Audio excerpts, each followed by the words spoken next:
Telangana Hyderabad state. तो इसलिए क्या हुआ, यहाँ के लोगों अगर आज आप मिलेंगे मेरे जैसे लोग, मेरे दादा परदादा पढ़े थे उर्दू में, मुझे भी थोड़ी उर्दू इसलिए आती।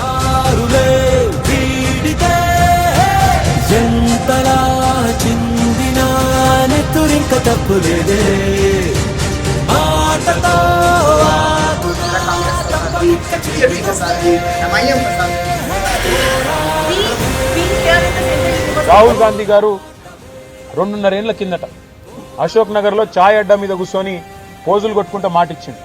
2 లక్షల ఉద్యోగాలు ఇస్తా, మీరు 2 ఉద్యోగాలు తీసేయండి, కేసీఆర్ది కేటీఆర్ది, 2 లక్షల ఉద్యోగాలు మొదటి సంవత్సరంలో ఇస్తా అని మాటిచ్చిండు.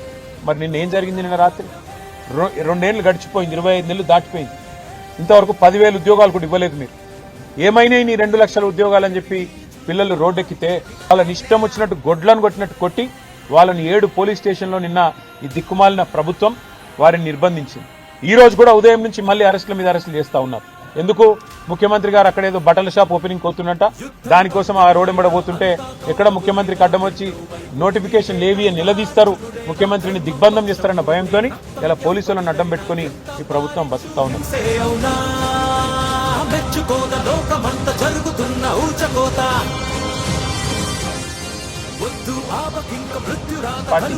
పూర్తి స్థాయిలో పిల్లలకు మద్దతుగా నిలబడుతుంది. ప్రభుత్వం కనుక ఈ భూములను లాక్కునే ప్రయత్నం చేస్తే అవసరమైతే ప్రత్యక్ష పోరాటానికి కూడా పార్టీ తరఫున మేము కూడా ముందుకు పోతాం. మా స్టూడెంట్ విభాగం అధ్యక్షులు శ్రీనివాస్ యాదవ్ గారి నేతృత్వంలో, మా పార్టీ యొక్క మైనారిటీ విభాగం నేతృత్వంలో అందరం కూడా కలిసికట్టుగా దీన్ని ప్రతిఘటిస్తాము, అడ్డుకుంటామని చెప్పి